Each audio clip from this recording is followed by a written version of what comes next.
High in the frozen wilderness, where winter stretches unbroken across mountains and valleys, a lone lioness lies collapsed in the snow.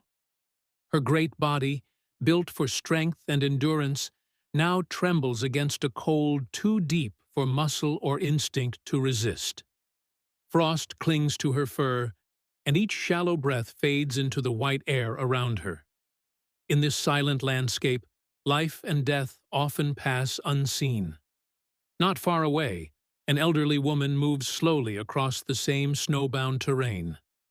A bundle of firewood is tied across her back, the weight bending her frame, but not her resolve. She has lived long in these mountains, where survival depends on patience, endurance, and an understanding of the land's quiet warnings. Her boots sink into powder with every step.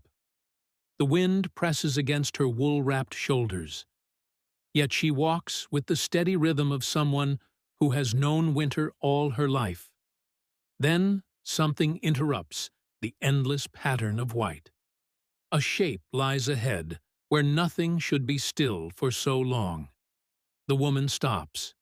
For a moment she simply watches, her breath clouding the air before her face. Slowly, she lowers the bundle of wood from her back and lets it fall into the snow. Caution guides her forward. Distance between human and predator is not easily crossed in the wild. But as she draws nearer, the truth becomes clear. The lioness is not resting. She is fading. Her sides rise only faintly. Her strength, once enough to command the wilderness, has nearly surrendered to the frozen earth beneath her. And in that moment, the old woman understands that this encounter is not between hunter and human, but between two lives balanced on the edge of winter. The old woman stands over the fallen lioness, the cold wind moving softly through the silent space between them. Up close, the reality is undeniable. The great predator's eyes barely open, her breath thin and fading, her body no longer answering the instinct to rise. In these mountains, hesitation can mean death. Yet the woman does not turn away. She kneels slowly beside the lioness, movements deliberate, respectful. Even weakened, the animal before her is powerful beyond measure. But there is no threat in the lioness now. Only exhaustion, only surrender to the cold. The woman reaches back to the bundle of firewood she has dropped in the snow. From it, she pulls free the thick rope that binds the wood together. It is rough, worn from years of use, a simple tool of survival. With careful hands, she loops the rope gently around the lioness's body. The animal does not resist. There is no strength left for fear, no will left for fight. Then the woman leans her weight backward and begins to pull. The lioness's heavy form shifts across the frozen ground, fur gathering snow as she is drawn slowly over the white surface. It is grueling work. Each step is a strain against age, against cold, against the sheer mass of the life she is trying to save. But the woman does not stop. Across the open snowfield, she drags the great cat, step by step, breath by breath, toward the small wooden hut that waits at the edge of the wilderness, her only shelter against the mountain winter. By the time she reaches the door, her strength is nearly spent. Yet the lioness still breathes. And that is enough to keep her moving. With the last of her endurance, the woman pulls the fading predator across the threshold and into the fragile warmth of human shelter, where fire, and perhaps life, still remain possible. Inside the dim wooden hut, the air is still and cold, holding only the faint memory of warmth. The old woman lowers the lioness onto the rough plank floor, her own breath heavy from the effort of the journey. For a moment, she rests beside the animal, gathering strength. The lioness lies motionless, her massive chest rising only slightly beneath frost-stiffened fur. The cold has followed them inside. The woman moves quickly now. Survival leaves little room for delay. From a nearby wooden chest, she pulls thick woolen blankets, worn, patched, and precious in a land where warmth is life. She spreads them across the floor and rolls the lioness gently onto the layered cloth, wrapping the great body as best she can. The predator who once ruled the wild slopes now lies swaddled in human shelter. Next comes fire. The woman kneels at the stone hearth, hands working with practiced urgency. Dry kindling, shaved splinters of wood, and a spark coaxed from flint. For a moment, nothing happens. Then a fragile flame catches and begins to grow. Orange light spreads across the hut, pushing back the gray cold that clings to walls and air alike. Heat slowly reaches the lioness. Frost begins to soften along her fur. Her breathing deepens, faint but steadier. The woman watches closely, reading each small change the way she has read animals all her life. But warmth alone is not enough. From a hanging rack, she takes dried fish, her winter stores, she lowers meant them to into carry a small her iron pot with melted snow, and sets it above the fire. Steam rises. The scent of broth fills the hut. When the soup is ready, the woman kneels beside the lioness once more. With careful hands, she lifts the animal's heavy head just enough and brings the warm liquid to her mouth. At first, there is no response. Then, slowly, the lioness swallows. A single act. Small, fragile, but alive. And in the flickering firelight of the mountain hut, the boundary between wilderness and compassion grows thinner still. Far from the shelter of the wooden hut, deep within the frozen wilderness, another life begins to stir. Inside a snow-covered cave carved into the mountainside, a small lion cub wakes to an unfamiliar silence. The warmth that once surrounded it, the steady breathing, the protective presence of its mother, is gone. The cub shifts uncertainly on the cold stone floor. It calls softly into the empty den, a thin, questioning sound that fades quickly into stillness. No answering rumble comes. No returning shape fills the cave mouth. Instinct, not understanding, guides the young animal forward. It steps out into the vast brightness of snow for the first time alone. The world beyond the den is enormous, white, wind-swept, and without boundaries. The cub moves cautiously across the frozen ground, its small paws sinking into powder, its body low with confusion and searching need. It follows faint traces in the snow, scents already thinning beneath drifting ice crystals. Every step carries it farther from the safety it has always known. But in the winter wilderness, vulnerability travels quickly. Across the open slope, another predator has already seen the movement. A massive white bear, lord of this frozen terrain, lifts its head. Hunger sharpens its focus. The cub's small shape against endless snow is unmistakable. The bear begins to move. Heavy paws crush the crusted surface as it advances with deliberate, unstoppable power. The cub senses the danger too late. It turns, stumbling in panic, the world suddenly filled with threat it cannot escape. The distance closes. The great white predator rises over the fragile life before it, shadows swallowing the cub in cold light. And in that moment, the fate of the young lion hangs on the edge of the wild. The frozen slope becomes a place of sudden terror. The white bear towers over the lion cub, its massive frame blotting out the pale winter light. The cub cries out, a thin, desperate sound swallowed by the wind as it scrambles backward across the snow. There is nowhere to run, nowhere to hide in the open wilderness. The bear advances with slow certainty. Hunger in winter allows no mercy. but the mountains are never witnessed by only one set of eyes. From the shadow of a distant ridge, another figure has seen the unfolding danger. A lone wolf stands motionless against the blowing snow, its keen gaze fixed on the struggle below. It reads the moment with the sharp clarity of the wild. Predator and prey. Life seconds from ending. Then the wolf turns. It runs. Across the broken terrain it races, paws cutting through drifts, body flowing low and fast through the storm wind. It does not chase the bear, nor approach the cub.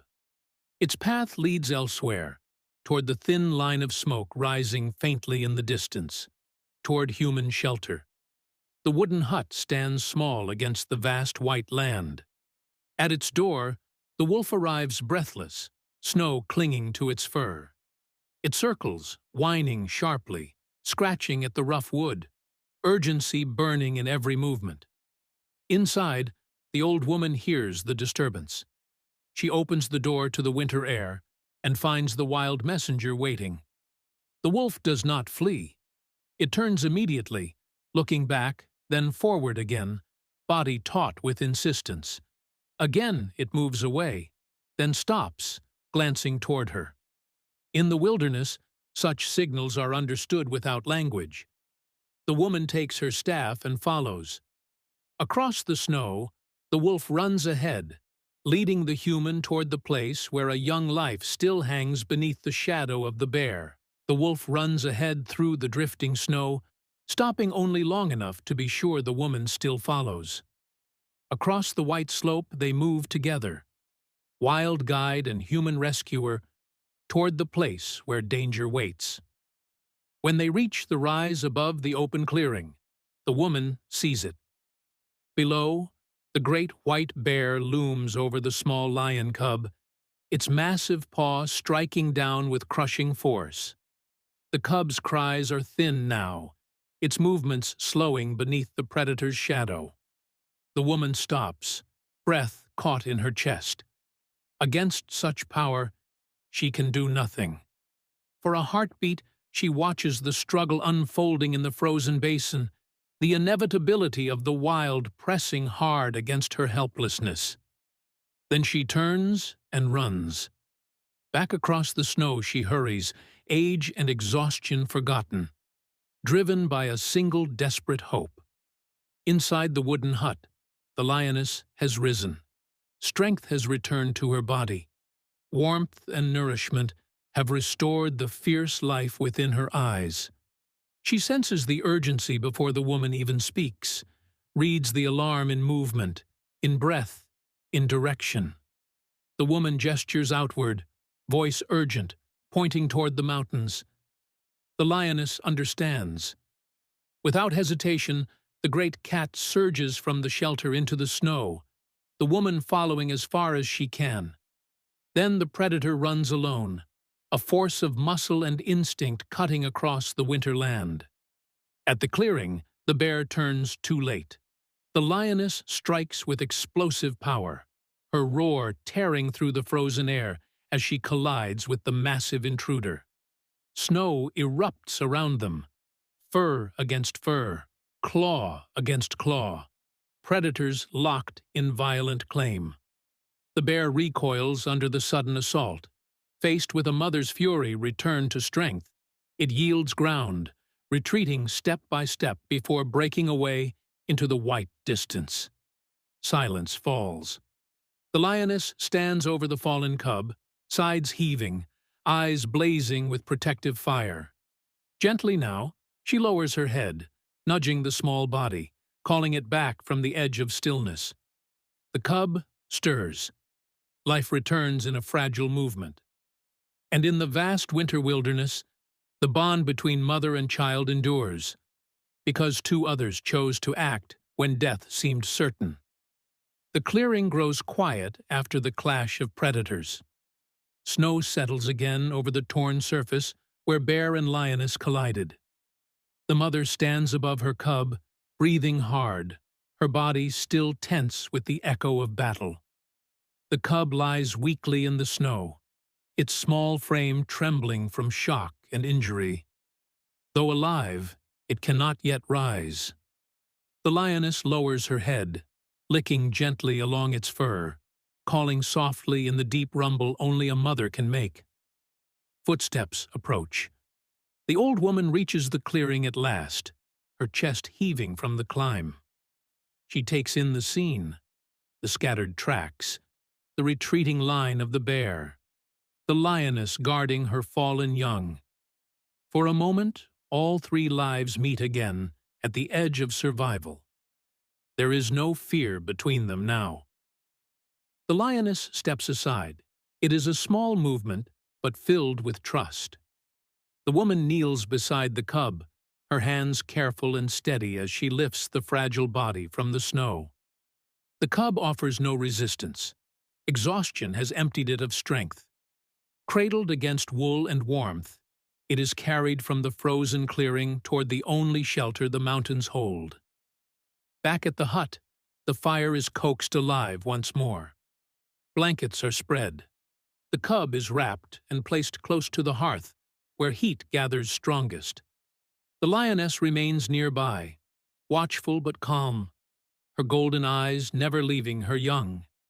Again, the woman prepares broth from her winter stores. Steam rises through the dim interior as she cools the liquid and brings it slowly to the cub's mouth.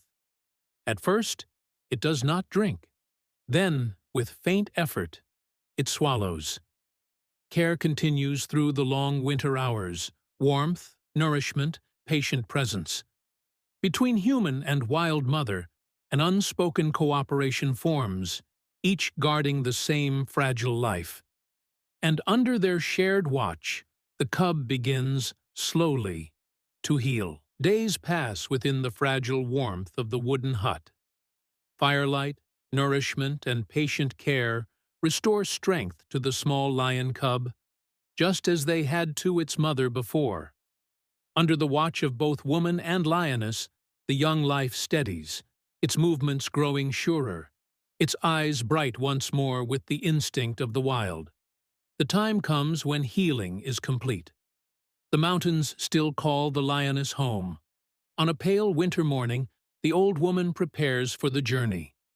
Snow lies deep across the slopes, the air sharp and clear. She opens the hut door, and the lioness steps out into the brightness, the cub close at her side. Together they move across the frozen wilderness, human, mother, and young, following the long path back toward the snowbound cave where the lioness once lay fading. The journey is slower now, not from weakness, but from the quiet awareness that this shared passage is ending. At the cave entrance, the lioness pauses. The familiar stone hollow waits, cold but rightful, part of the world that shaped her kind. The cub steps forward first, sniffing the threshold of its birth den before slipping inside. The lioness turns back. For a moment, she and the woman face one another in the still mountain light. No barrier remains between them now, only memory of fire, of shelter, of lives saved in both directions. The old woman lifts a hand and rests it once more against the great animal's neck. Fur, warm breath, and living strength beneath her palm. Then she steps away. The lioness watches as the human figure turns and begins the long descent across snow. Only when distance grows does the mother return to her cave, the cub beside her. In the wilderness, bonds rarely endure beyond necessity. Yet some acts of compassion leave traces that even the wild cannot erase. Life settles again into the rhythms of the wild. Within the shelter of the cave, the lioness and her cub reclaim the patterns of instinct and survival. The cub moves with growing confidence now, exploring the snowy ledges beyond the den, its world expanding with each step into the mountain light. Then one day, a sound carries across the frozen slopes. A faint cry, thin, unsteady. The lioness lifts her head. The cub pauses beside her. Both turn toward the source, ears forward.